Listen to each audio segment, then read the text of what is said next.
O Brasil é dividido em estados. Outros países que são também divididos em estados são Alemanha, Estados Unidos, México e Índia. Já outros tantos países são divididos em províncias. E aí a gente tem, por exemplo, o Canadá, a África do Sul, a Bélgica, a Argentina e vários outros. Mas qual que é a diferença entre estado e província? Eu sou o Olavo Soares, esse aqui é o canal Exclave, vamos então entender isso.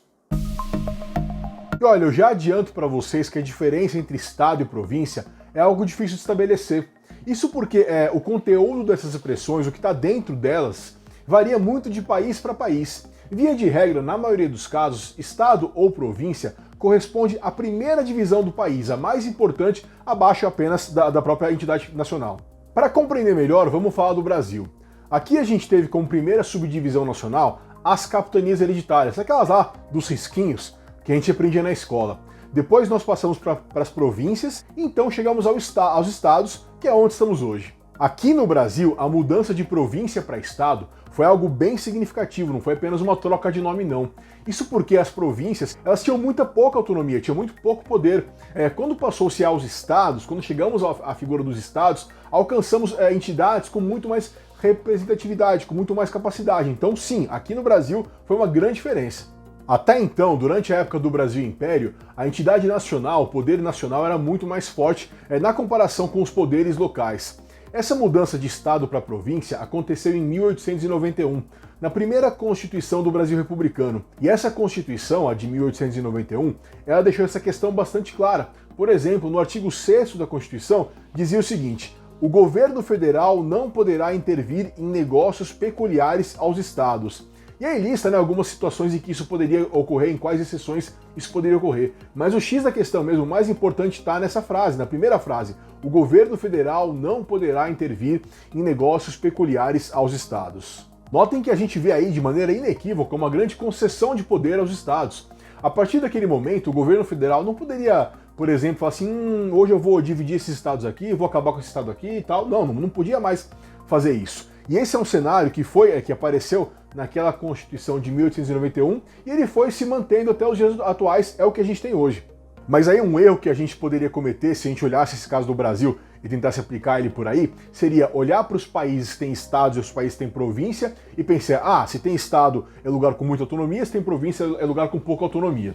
Para explicar melhor, eu vou comparar o Brasil com nossos dois vizinhos do extremo norte do nosso continente, o Canadá e os Estados Unidos. O Canadá, como eu falei lá no comecinho, é dividido em províncias. Tem também os territórios, mas por enquanto eu vou falar apenas das províncias. Já os Estados Unidos, os Estados Unidos são divididos em estados. Se a gente fosse olhar apenas pela nomenclatura, a gente ia dizer que nós, o Brasil, estamos mais perto dos Estados Unidos, afinal nós temos estados e não províncias como o Canadá. Mas os estados dos Estados Unidos, eles são muito diferentes, são muito mais fortes do que os estados do Brasil. Tem aquela coisa que a gente sempre vê em filme, que é aquela possibilidade de um estado decretar um crime como um crime passível de pena de morte e outro estado não. Além disso, a organização dos municípios nos Estados Unidos também se dá de maneira estadual, cada estado pode fazer de uma maneira diferente. Já no Canadá, as províncias têm um perfil de autonomia meio parecido com o que tem no Brasil. Elas não podem simplesmente ser atropeladas pelo governo federal, elas têm sua legislação, enfim, mas também não tem esse poder todo que tem os estados americanos. Com a Argentina é muito parecido também, as províncias da Argentina também têm um perfil meio parecido, ou seja, nesse contexto, os estados do Brasil estão bem mais perto das províncias do Canadá e da Argentina do que dos estados americanos.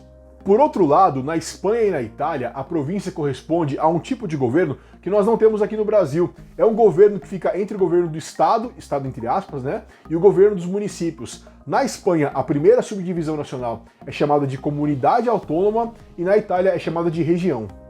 Já em Portugal, a palavra província tem um significado completamente diferente. Província em Portugal é uma subdivisão cultural, estatística, mas não uma subdivisão administrativa. Mal comparando, as províncias de Portugal são mais ou menos como as nossas regiões aqui no Brasil, Norte, Nordeste, Centro-Oeste, enfim. O que a gente percebe, então, é que não dá para simplesmente tratar a palavra Estado como superior à província ou algo do tipo. Seria um equívoco fazer essa generalização para todos os países. O mais correto mesmo é verificar como as palavras se aplicam em cada um dos países. Por exemplo, como eu já falei aqui no Brasil, o Estado se mostrou uma entidade muito mais forte do que a província. E no Canadá também a gente tem a província em comparação com o território. A província do Canadá é muito mais forte do que o território. Então essa observação local é o que mais que se aplica de maneira mais correta. Só uma pausa rápida aqui. Você já se inscreveu no canal? Já deixou um joinha aqui no vídeo? Faz isso, é importante, valeu! Aliás, além de estado e província, a gente tem outras palavras aplicadas no mundo para se referir à primeira subdivisão dos países. Como eu já mencionei, na Espanha são as comunidades autônomas e na Itália as regiões. No Japão, essas subdivisões são chamadas de prefeitura. O Uruguai e o Paraguai chamam de departamentos. A Rússia tem 6 termos diferentes para designar a sua primeira subdivisão, e assim por diante. Eu vou colocar aí na tela um quadro com os nomes utilizados por diferentes países para chamar as suas subdivisões de primeiro nível.